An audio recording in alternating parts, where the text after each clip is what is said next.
A warm welcome to each one of you. This is the Naomi Talk Show with yours truly, Liz Kenya. And kama kawaida, I like appreciating each one of you that has chosen to become part of the big family that we are by sharing our content, watching our content, and even forwarding suggestions of what we can cover to make this show bigger and better. I want to say asanteni sana. To the One Accord crew, I also want to say God bless you so much for the effort that you put in ensuring that we have good work coming out for our viewers. I pause and say today we have a heavy discussion. A heavy discussion because the loss of a spouse is quite distressing, and more so when that happens when the family is quite young. Loss and grief can cause distortion of self, the world around us, and your view of God, to the extent sometimes people question, God, why did you let this happen? Sometimes people go like, we've prayed, we've fasted, we've trusted, and yet you allowed it to happen. Today, we'll be hearing from a widow who lost a husband about 11 years ago.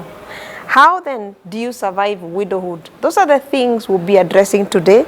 How do you rebuild your life after the loss of a loved one? And how are widows viewed, more so in our African context, where really a widow becomes the greatest loser besides losing their spouse? Today, I'll let our guest introduce herself. Karibu sana. Thank you for Naomi's show. It has really helped in family matters. It has really opened our eyes, and it's a program to watch. Every minute you watch, you get something to take away home. And thank you for the opportunity that you have given me to be in the studio today with you guys. And I believe as you watch, you will also have a takeaway home. Thank you. Asante sana. Sasa hatujajua jina lako. So, my name's Faith Karembo from Coast. And it is in the ID, by the way. It's not a nickname. Wakati mwingine watu wanaangalia wanashinda. Yes, huyu apana, that's my real name. And the Amzie is my surname. I was married to a Nigerian. That is why I got the name Amuzie. Faith Karembo Amuzie. A mother of 4.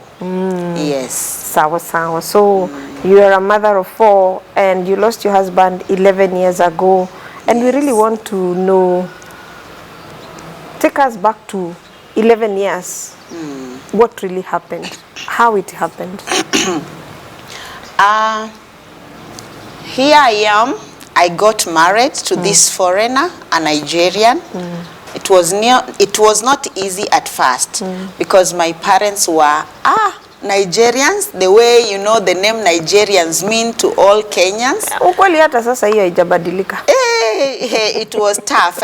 Being that my father was a police officer, it was really tough. I had to undergo a series of questions until finally the family accepted. Here I am, got married, started getting children, and sickness comes. And my husband became diabetic and high blood pressure. He had both. And now life started changing. Is it the children? Is it the sickness? And at times we had to close the shop, the business we had, just to concentrate on the sickness part of it. Because being a Nigerian, you will not have like brothers, biological brothers or sisters. So your wife now becomes everything to you, becomes the mother, becomes everything. And here the children are still small. It was not easy for me. Yes. So for how long was he unwell? Let's say when I got the third born. No, when I was pregnant of the third born.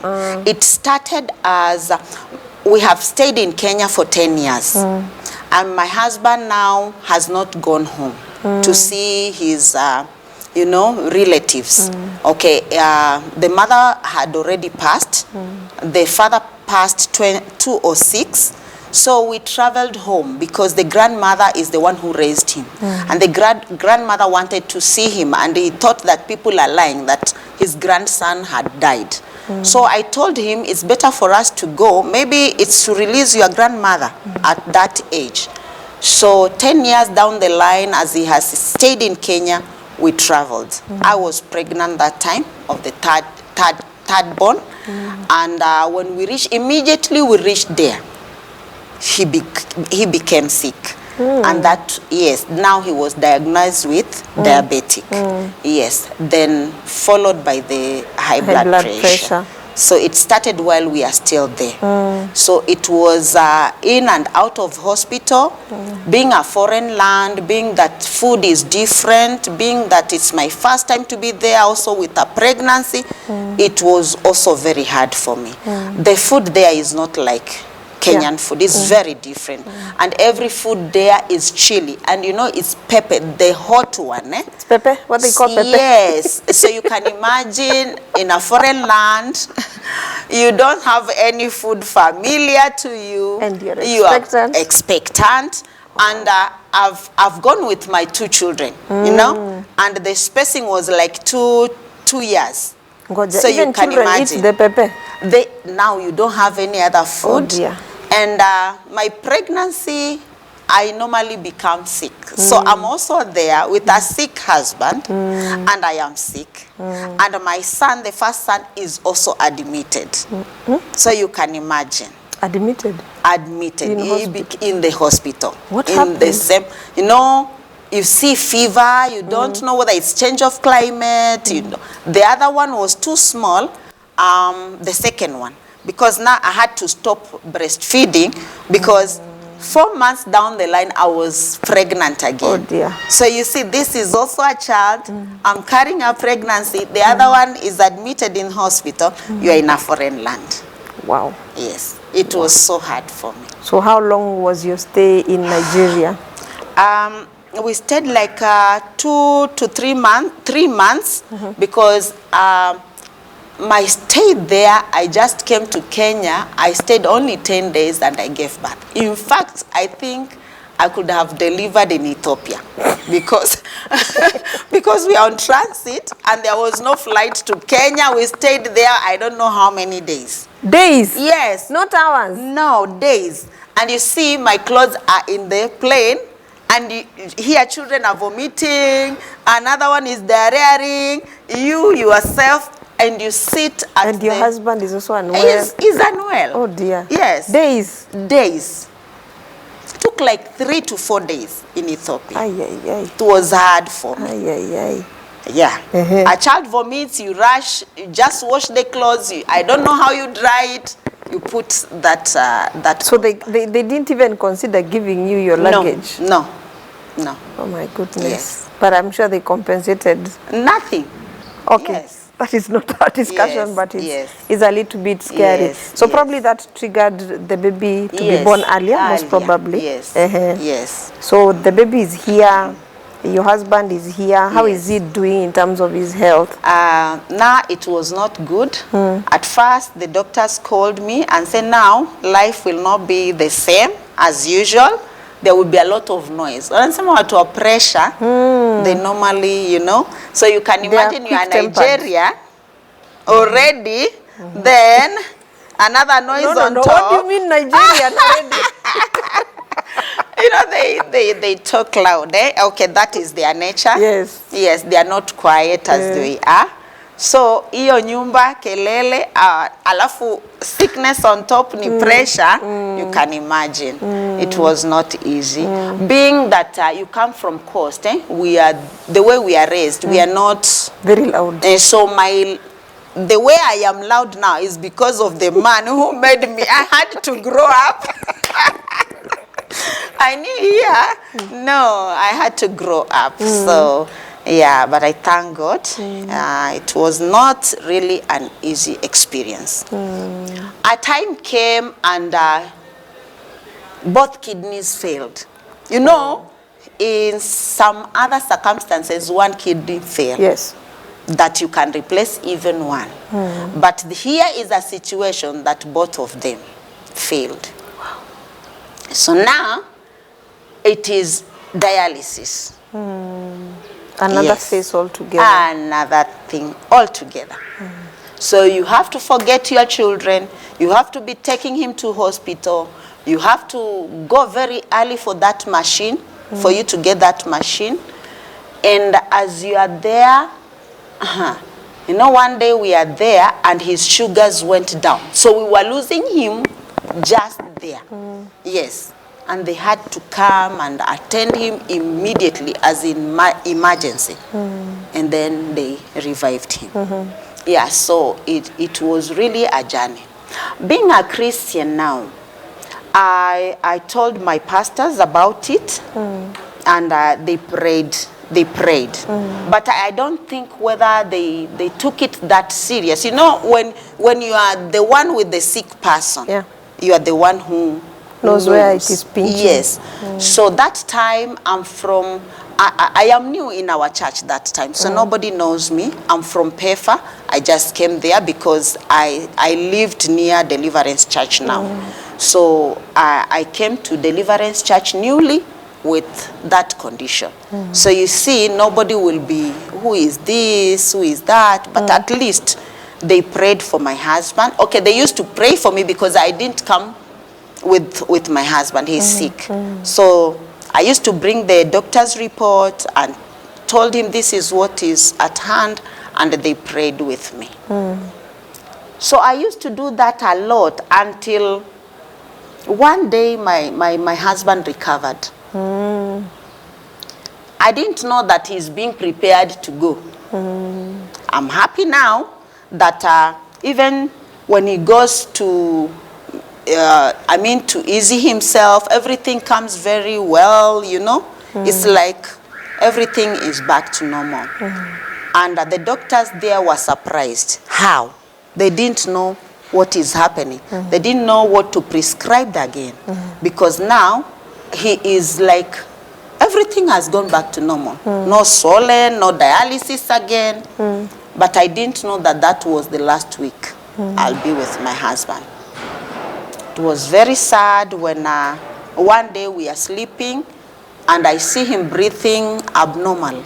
You see, we are in the same bed and I tell him, you know, he went to the bathroom, then came and put the pillow like this, put his legs down, and we were watching TV in the bed.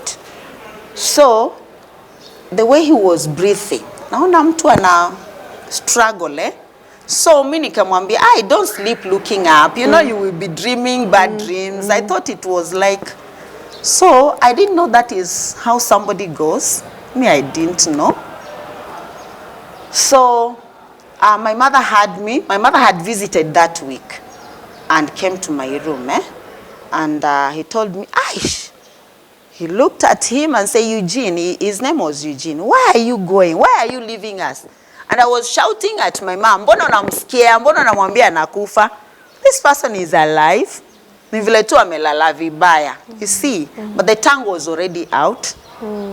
So I start calling my fellowship members to pray that my husband's heart is not, pumping very well. And the kids came. So nasikia first born wangu anasema, mama, angalia pulse. Angalia pulse. Naambia wewe unajua pulse ni nini? Nimemwambia mfunge. At that time is like 12 years. Naambia si nimemwambia mfunge macho muombe. Mbona mnafungua macho? So now they kept quiet. So mimi nikaambia tukifika kwa hospitali sinajua mtu anapampiwa, anawekwa oxygen, itakuwa sawa. This person was gone. So me, I call his friend, they come with another car, their car now. So tukaingia kwa gari yao, the friend and the wife, then Nigeria mwingine akaketi hapa na mimi huku nyuma, yule Nigeria alikuwa naishi naye. So nimeshikilia mzee kichwa na yeye ameshikilia miguu. Then I'm talking to my husband. We are going to hospital. Namwambia tumefika mahali fulani, but he is not there. He left. He had gone. Wakati can you imagine me carrying a dead body? You can imagine.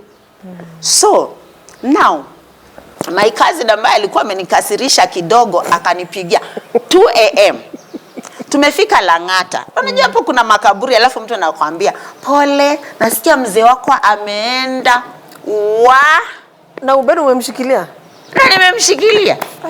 Kumbe my mom knows that this person has gone. Asha huko nyumbani watu wanajua ni mimi ninajua tukifika kwa machines. Hey, ndio sisi. We went till Karen Hospital.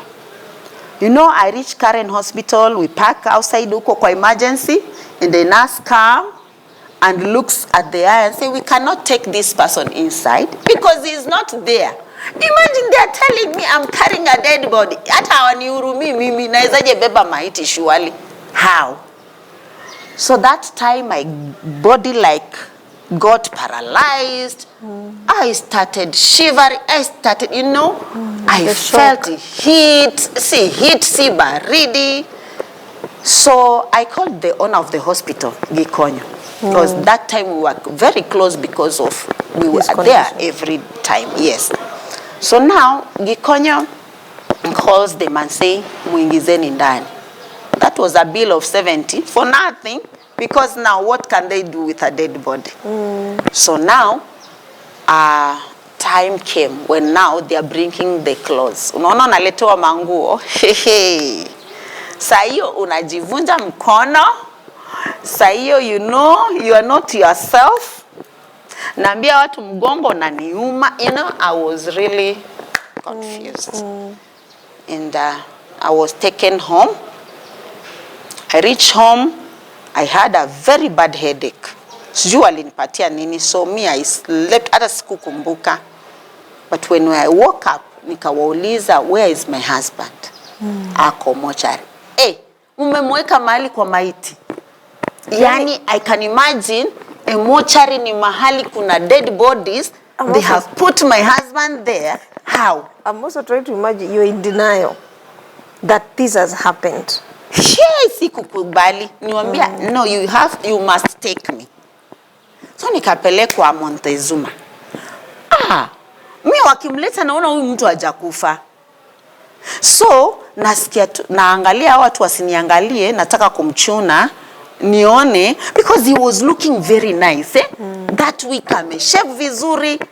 Then haka yule msik, you know, the body has become very shining. Mimi sijaona maiti ikikuwa hivyo by the way. So mwingine akaniona, akafikiria nilikuwa natafuta hiyo ring. Kumbe walikuwa wameshaichukua, but mimi nilikuwa si ring natafuta. Nione huyu mtu yuko hai amekwaje huko. Kwa wale ataogopa juu huko watu wamekufa. So that is wow. So after kupelekwa huko Montezuma, reality kahit mtu ameenda. Ama bado haija bado, kwa sababu the day of viewing again, bado niliona huyu mtu akai mtu maiti. You know, maiti, there is a way a maiti anafungaga mdomo na this one was different. I don't know what happened, but this one was different. Okay, according to me, he was not born again at first, but the sickness, as we went through, he got born again. So according to them, they said he was healed and restored. So he went at peace, you know, because the last woman he talked to, a very dear mother to me, Mrs. Osoro, he said they had a conversation. Na akamwambia, you know, I know my wife is very strong. So kumbe yeye mimi sijui kwa nini alimwambia, I know she can make it. I know they talked a lot. So I think he was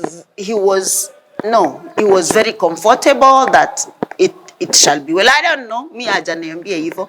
Me until the last minute I was still praying. You know, I was fasting for 21 days by myself. And one day nimefika bank amenituma. And I reached there, I start vomiting because of fatigue, because I'm not eating anything, I'm fasting. Na nikaona nikishikiliwa, nikifaint, paka nikaita mama mwingine Nigeria, please take me home because I'm very sick. Sikutoa hata hiyo pesa amenituma, you know? So on the 21st day, ndio tuna break. By the way, it was that fasting of January. Tuna breakfast ya church. Na ndio mzee anakufa usiku. So you can imagine you have fasted knowing that sasa umeshinda, na by the way doctors wamesema huyu hata ashapona. Si sasa nikaenda na hiyo pepa.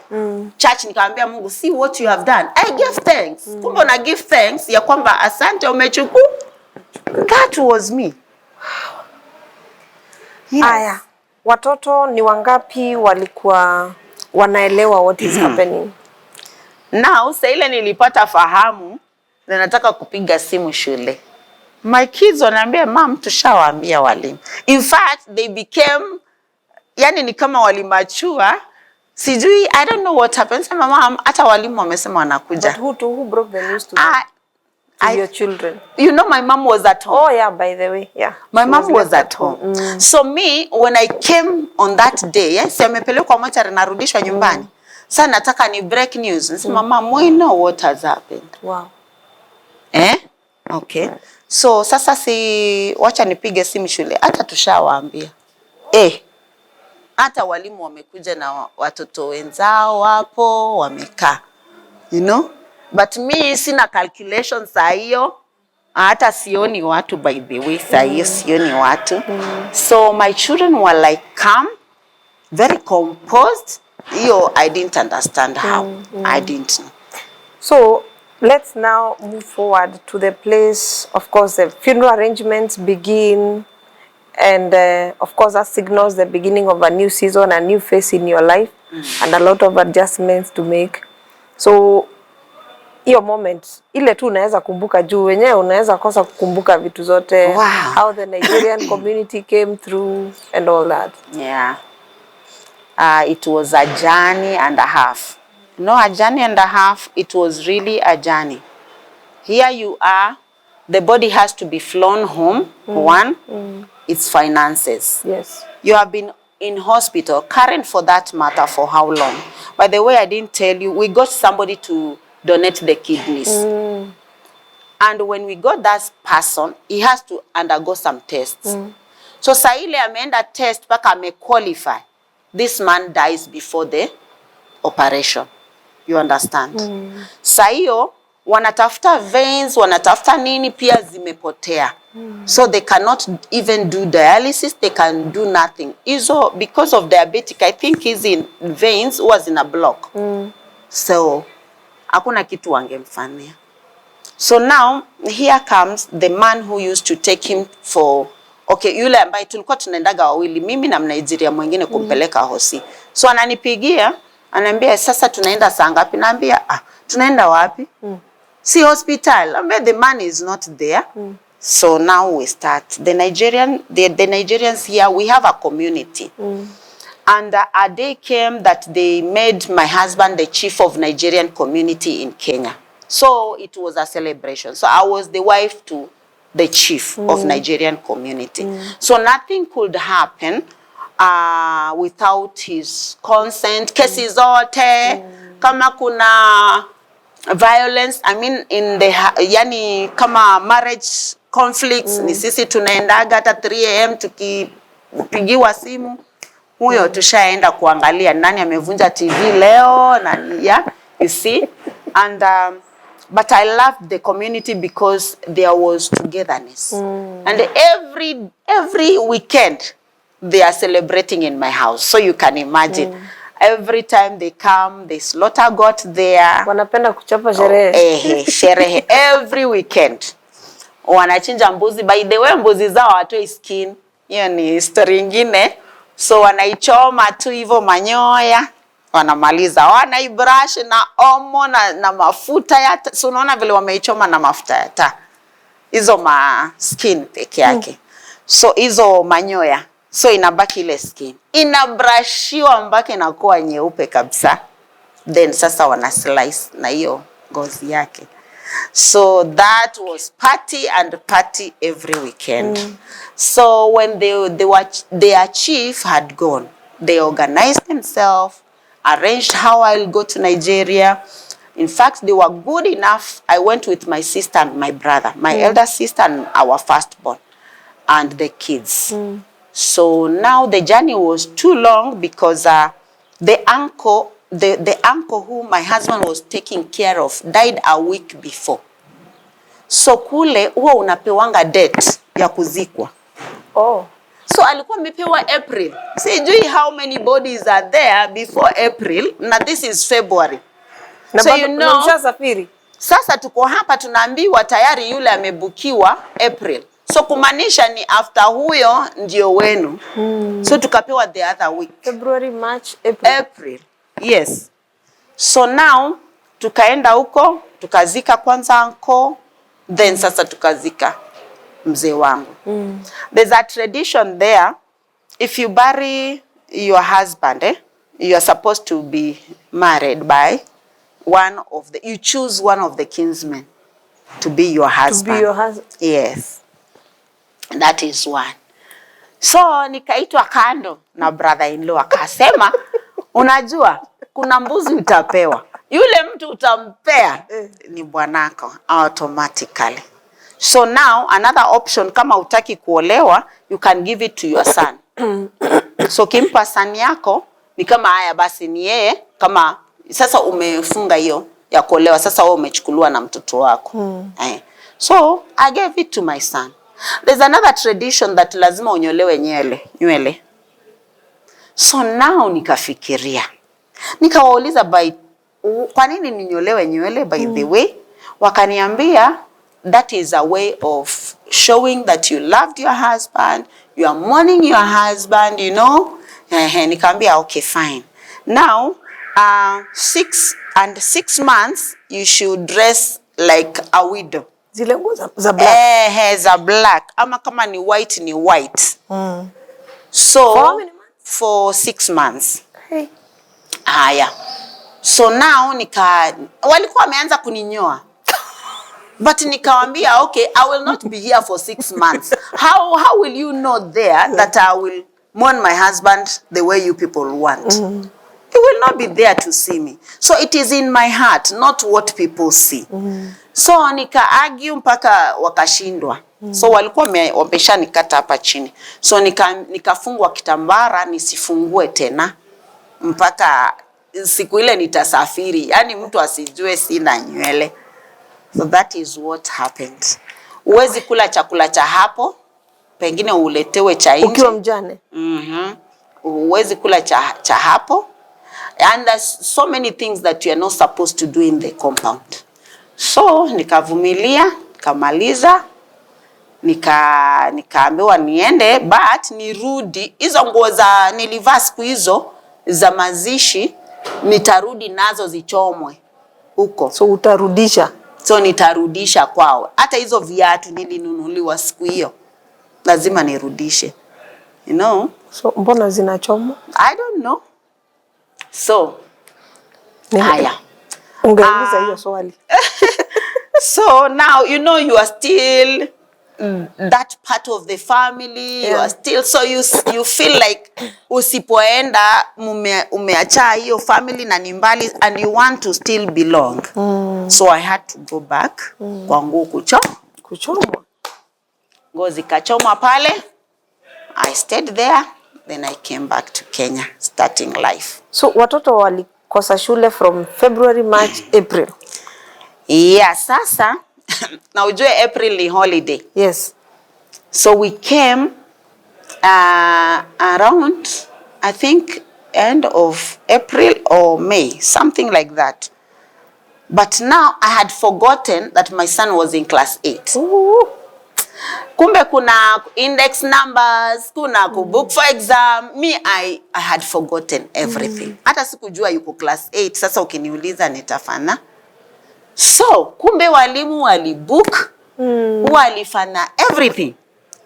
So nikamwambia my son akaniambia sasa tuko karibu tunafanya sijui mocks, sijui nini, haya nini. Nikamuuliza by the way kwa nini usirudie, because hukusoma kuanzia February hujakuwa kwa class. Akasema wacha tu nitafanya exam tuone juu walimu sasa washabook. Haya. Nikimuuliza sasa hiyo exam ilikuwa jana, anasema mama mimi nilisikia tu na mtu ana whisper answers kwa masikio. Mtu ame whisper answers. Sasa umejuaje ziko correct? Mimi sijui, nilikuwa naandika kile nimeambi. I didn't know, my son didn't fail. In fact he got 356. Wow. Having been away for that long. Na akaingia sunshine. That is God. Yes, that was God. I don't know, mpaka leo namwambia continue trusting that God who whispered those answers. Because at his age aniambia amesikia, si mtu hata angekuwa scared. How can somebody be whispering? Yeah. So sasa mmerudi after the funeral and life has to go on. That's the truth of the matter. So ulianzia wapi? Kulianza wapi? Ulifanya nini? Because there must be a widow who will come across this video feeling lost and confused in the emotions, and probably she might be looking for an answer in how you made it. Okay. At first, 1999, I was working, and my husband told me to stop working, to be a housewife, yeah? But I used not to depend on his money. Mi sikujua kuombaga pesa mtu. So at times, yeah, naachanga pesa nitumie, but I will use my money because I had my money. So ananiuliza, mbona utumii hizi na ni za kampuni na lazima tufanye expenses? So ndo nilijua, kwa hivyo nitumie pesa yake. Akasema hizi zetu ni za emergency because we had friends doing the same thing. So sasa ikawa sasa lazima nitumie zile juni za kampuni. But akienda kazi natoka. Naenda kwa duka hajui.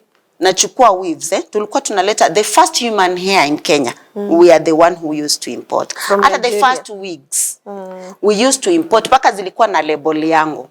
Ya face yangu. The first wigs in Kenya. So now I used to go and take. Sistangu ameolewa ni Reverend Machakos, so I used to go to Machakos. Nikimbie kwa hizo saloons niuzoze so that by 4 I'll be in the house. Juu hangetaka nitoke. You know Nigerians, the way they are possessive, he didn't want me to do business. But I didn't want to be idle also. So that is how I used to make my money. So after some time now, watoto si wanaendelea. Nikawa sasa naendaga naye kwa ofisi yake.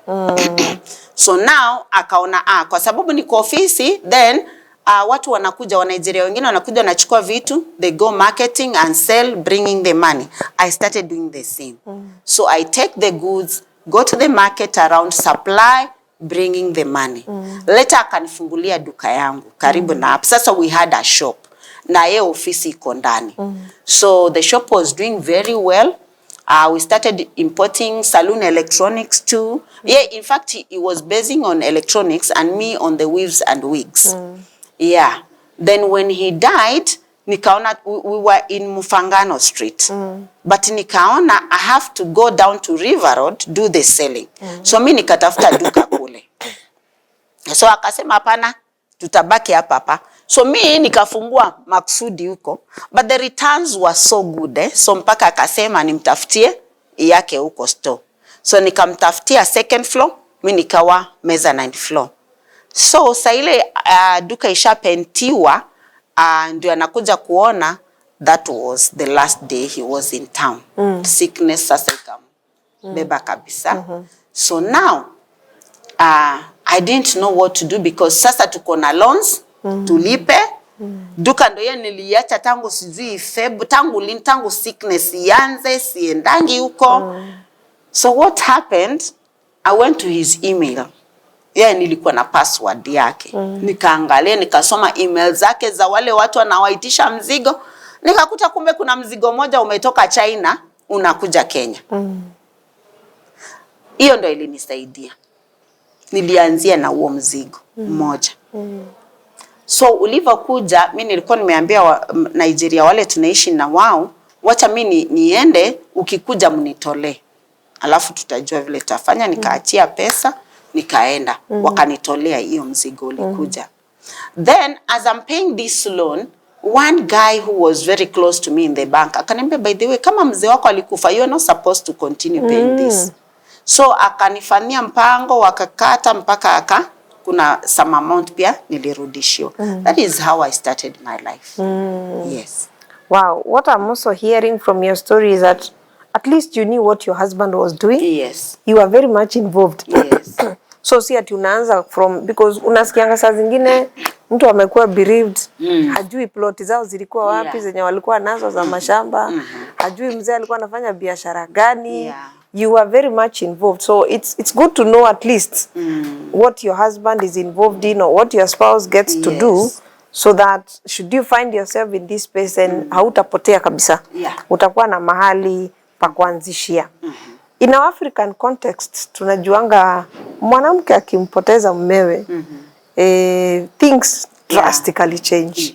And they changed. So, kulikuwaje kwako from your in-laws and other people around you? Now, here I am.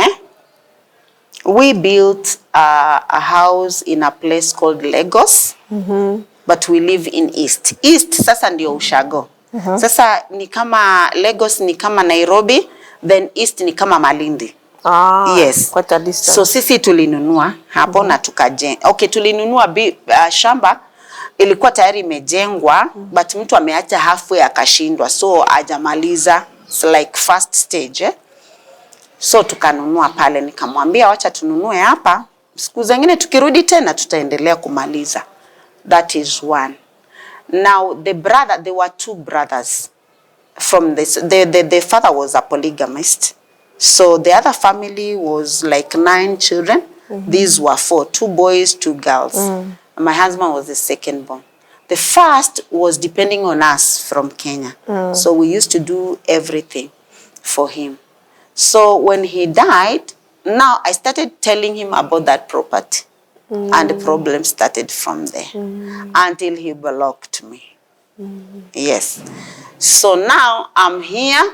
That property is there. I don't know how to go and fight with a man, you see. But luckily we had another one here in Kenya. And I had told my husband, let us build here, finish, then we go and build our own home. Ngoja, ile ya Nigeria uliacha iende hivyo? Bado sasa. Sasa niko na hope, niko na hapa kwanza. So ngoja kwanza huyu. So ile hope nilikuwa nayo, we had a flat with 16 units. 2018 tukakuja tukaambiwa ati tumegrab hiyo land zikaangushwa. So all the investment which was there, because my husband had left me iko ground floor. Mimi nikaipandisha.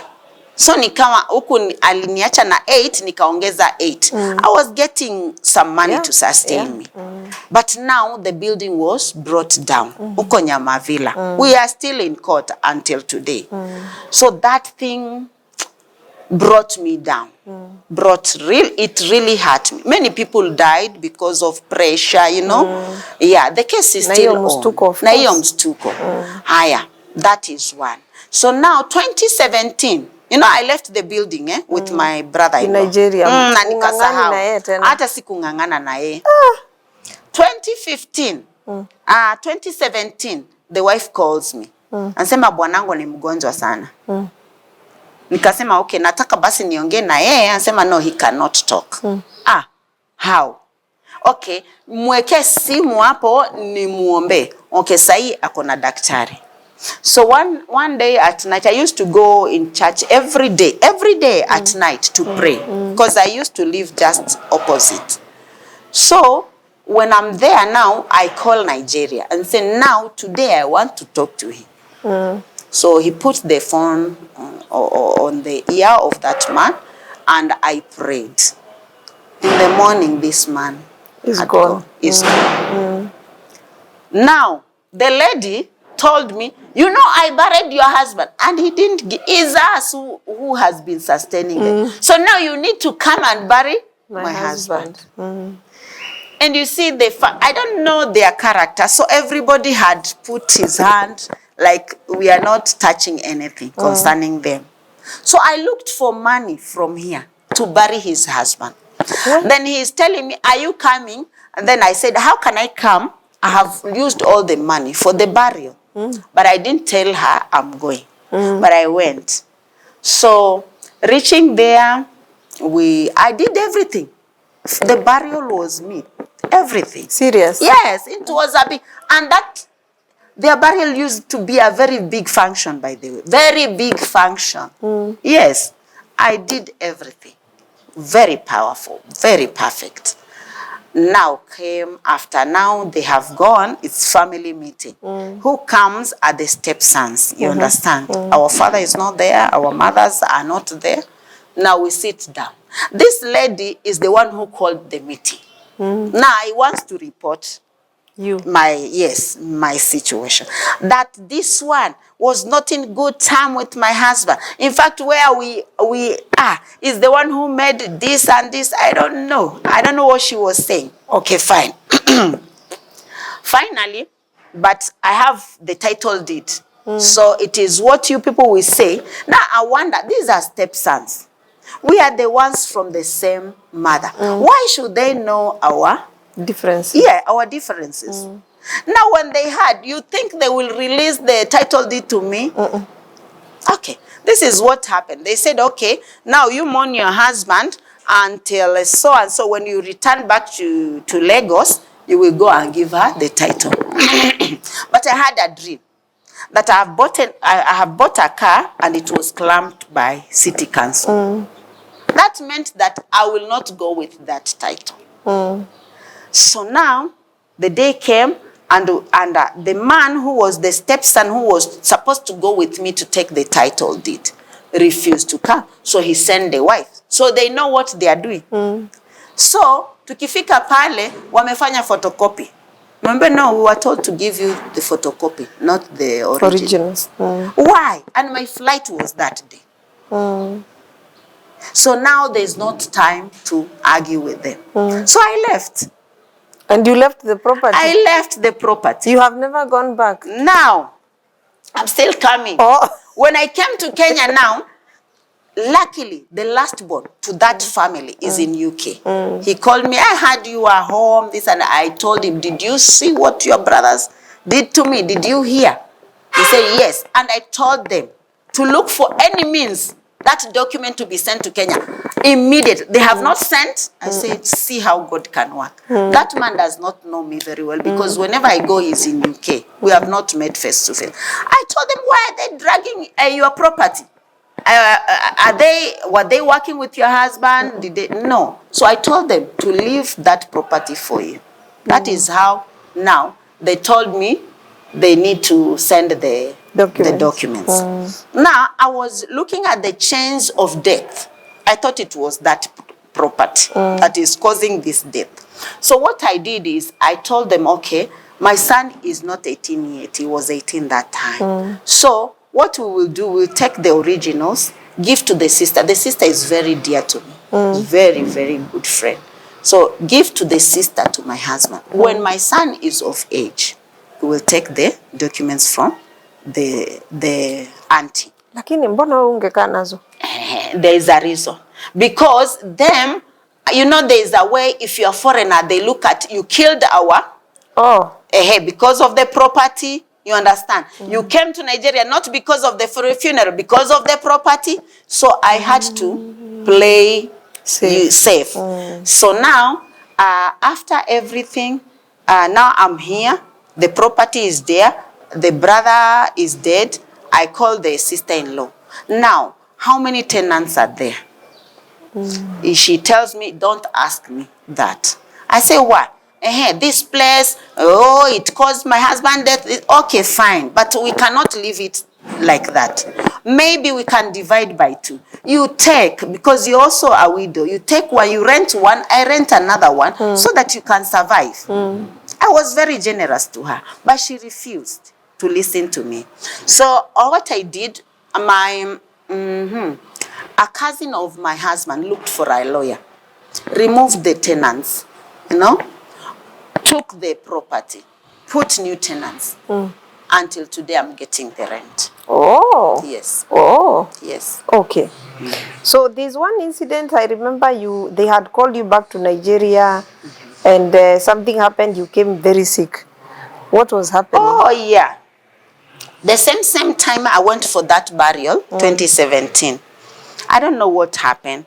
I came back and when I reached here, they told me my mom is very sick in hospital. So I traveled to Mombasa. Went to pray with my mom passed on. So I hired this Noah 7-seater to go for burial. So I went for burial again and came. When I came, reaching there's somewhere between either Salama or somewhere, the driver entered a trailer. and the vehicle was written off. I even lost my memory. Now coming out, I didn't stay up to 2 weeks. Then my legs became like, you know, elephantiasis. Yeah? They are swollen, and I have to drive to Nyahururu for my kids were in elite Nyahururu. So I have to be driving to Nyahururu. I was really in pain. The doctors have said there's nothing wrong with me. They have tested. I've gone all over. I went to Mata Hospital, they didn't get anything. Metropolitan, they didn't get anything. So now I don't know what to eat or what to drink for the, when it comes like evening, I'll be shivering, I'll have headache, I'm very hot, but they cannot see anything. So the Nigerians here said that it's like maybe I stepped on some poison when I went home. In Nigeria, when I went home. Because they know that kind of sickness. Okay. So now here I am. Where do I go? What do I do? Okay, me, I go to my pastors and show them, see what my legs, you know, they see blisters here, the legs are swollen, and they pray for me. So my brothers had, you know, not all of them are born again. So my brother told me, we had, the Nigerians there say, this thing cannot be treated in hospital. You have to come home. You will die. Then I'm here like, you know, for us to die is gain. To live is Christ. So me, that part, I'm not normally scared of it. But I'm really sick. So I cannot even go to the shop again. So one day, I call my son. That time I think he's in Form 2 or Form 3. I call him. And I told him, today, you're the one going to pray for me. He comes to my room and see a bottle of wine. Wine, you know, there are some wines I've never seen the bottle is tall like this. Because my husband used to drink. When he died, there were 13 crates of Guinness. Full. I told you my home was the chief's house. So there was a wardrobe, I mean a wall unit full of wine. I don't know their names because me, at cost, we don't even drink. I have never even gone to club. I have never even tasted alcohol. Even the wine, the sweet wine, the non-alcoholic, that's not my taste. Meaning to a soda, chai, juice, apple. So my son comes and said, but mom, this atmosphere, how can the Holy Spirit work with this kind of atmosphere? I said, but I'm not drinking. He said, yes, even if you remove them. Then my son removes them from the room. Then I say, you hide them so that watoto wengine wasifikiri ni maji wakaanza kukunywa. Because now how can you are born again, you cannot give somebody alcohol. So now my son removes it. My son prays for me. Unajua asubuhi niliamka kama nyoka. Zile nimepeel, zimeanguka, nimerudi na fresh skin, nimeshanga. So now let me ask, these Nigerians that are telling you cannot be treated in a hospital, they needed you to go wakufanyie hizo mavitu. Yes. So waliposikia umepona, how was it? Hata walishanga. Because wakikuja wakiniona kwa duka nasema, no, you don't look good. Unajua uso wangu pia ulichange, people were comment. Ni karembo. Nilikuwa nimekuja church na watu vile wananijua na ni karembo. I don't know, mimi sijui kama ilinifanya nini. Me I didn't know. So vile zilianguka, ati jana nilikuwa hivi na leo nimeamka hivi. Mimi sikujua. Hiyo kitu sijajua paka leo. How? That is how I got healed. So we thank God that 11 years later you live to testify of the faithfulness of God. And even as you speak, we truly attest when God says that he is a husband to the widows. Yeah. There are many areas tumesikia kwa hakika Mungu amekutetea, amekutendea, amekupiganiana. And as we get close to finishing, where did you anchor your strength from, or where did you draw your strength from? Because I'm sure it was not in your in-laws. No. I really trusted in God. I had a lot of moments of crying. Yes. I'm still crying, by the way. But when I come out, people, you know, is that faith. When people see me, this person has it all, but I'm still crying. So now, I used to pray a lot. Every evening, I must, even kama hakuna service church, I am there. Siku hizo sikujua na kuomba, but I knew nikipanda hapo kwa pulpit, nikilala hapo na nikitoa machozi yangu, God sees anyway. That is how I started getting closer to God. Reading the word, loving everything about church. Niko hapo since 2012, mi ndio cleaner wa church. By the way, paka leo nikipanda hiyo kiti niki clean kila Friday, kila Saturday niko hapa niki clean. I'm in almost every department. By the way, it helped me because if I'm not in church, then where am I? Yeah.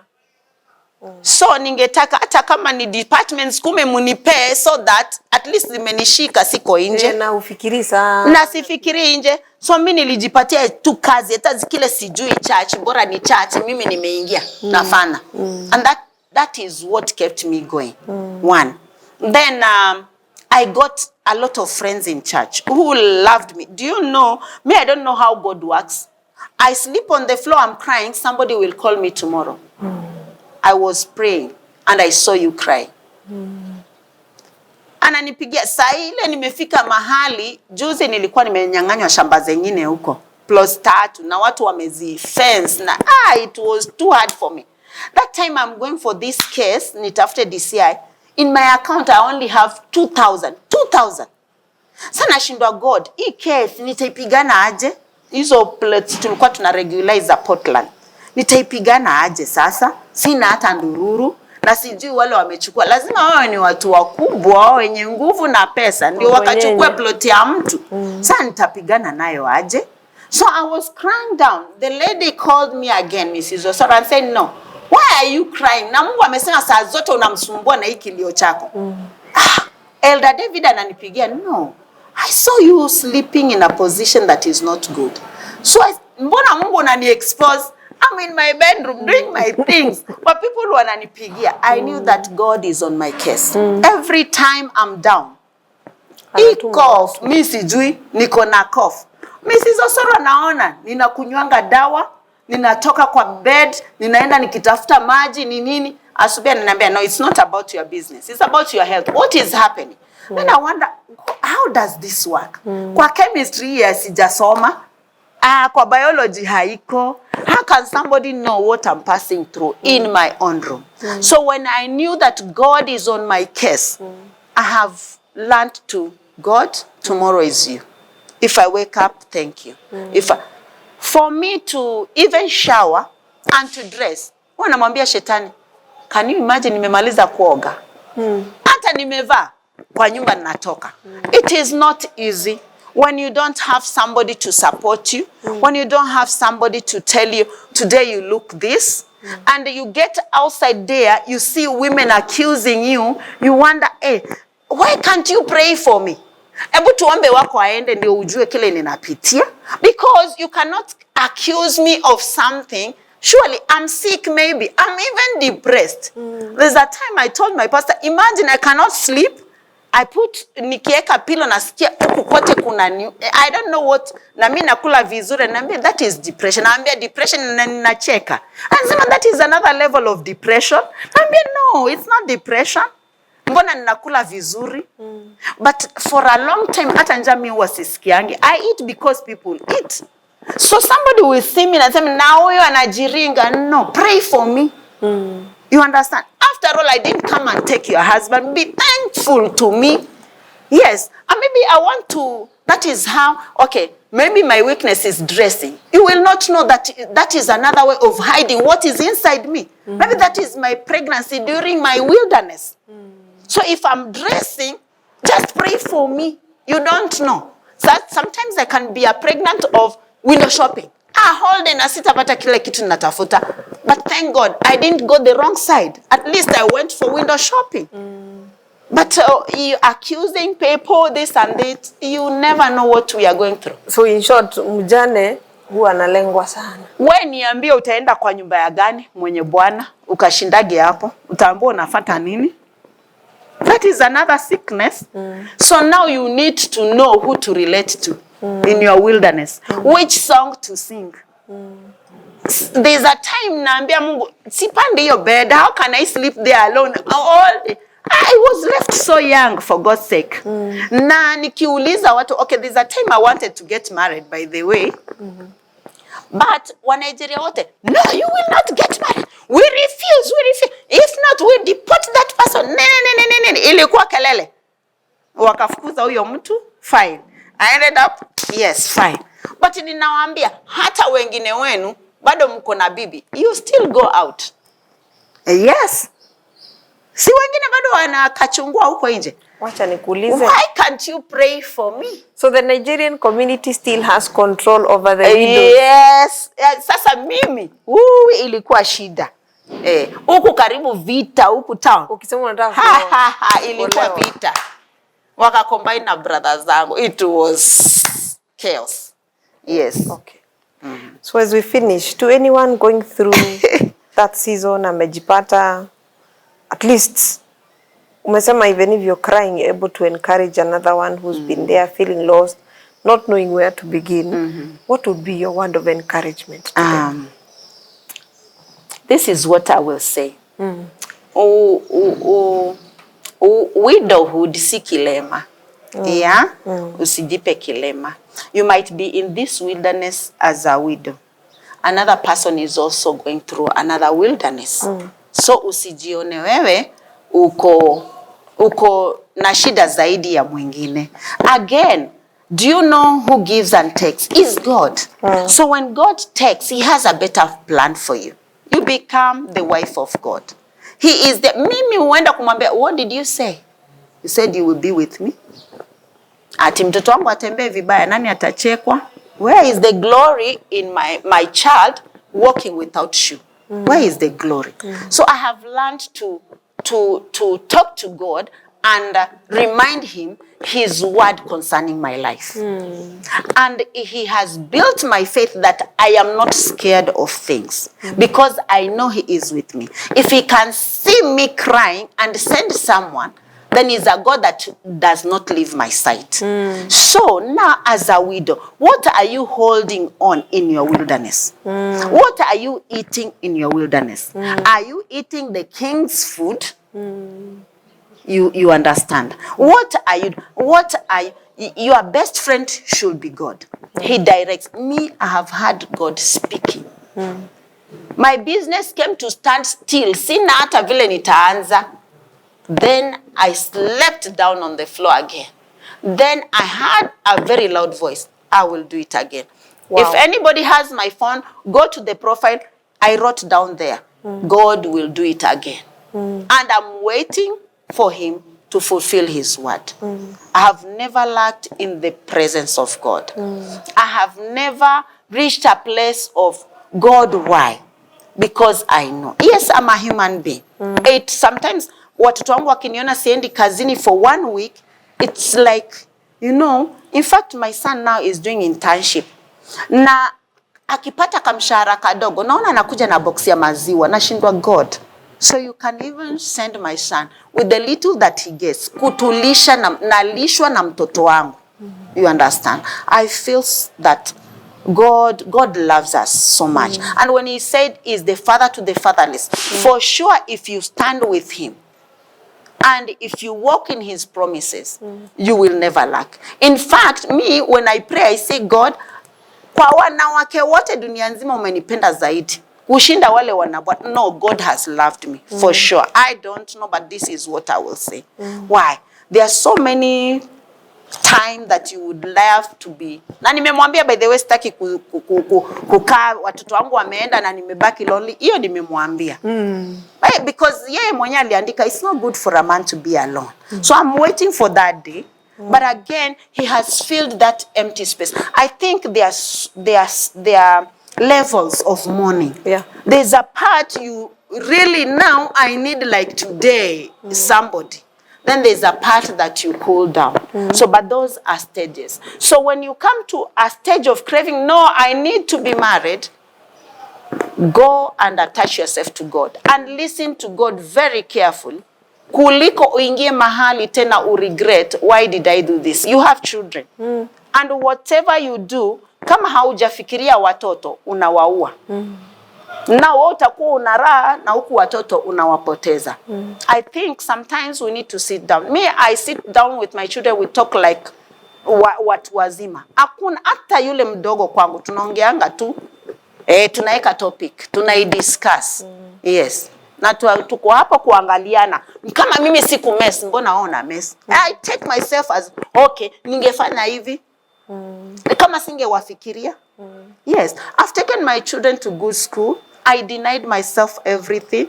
Even nguo ninavaa, watu wanasema ninanunua. No, kuna sanduku sijaifungua. You know how Nigerians dress? Hizo zote, I have them. So can you imagine nikuje church namna hiyo? Bado wengine wataongea. So hiyo sanduku hata natafuta, ni maybe nikiolewa tena nianze kuzivaa. Because it's full na zimekaa tu hivyo. You understand? So now, I took my children, denying myself everything. 1 to USIU, amemaliza, from Sunshine to USIU. 2 from Elite Nyahururu, 1 to Strathmore, and he passed through this British system in Leather Hill, then went to Strathmore. Another one is in Quare, doing law. The last one is in Donholm Catholic School. All of them, and the husband left them in Donholm Catholic Primary School. It was private. They went private throughout until now. Wow. Yes. What I'm hearing you say is that God is faithful in all circumstances, in all situations. His word is true. Yeah. And he says, "You never leave you nor forsake you." And in everything, in every stage of our lives, we need to keep trusting God. Yeah. We need to keep relying on him. And for everyone who's gone through or is now in the face of widowhood, what faith is simply saying is hang on to God. Yeah. His word is true when he says he's the husband to the widow and the father to the fatherless. Yes. He will never leave you nor forsake you. So hang on to this God because he is a God we can trust.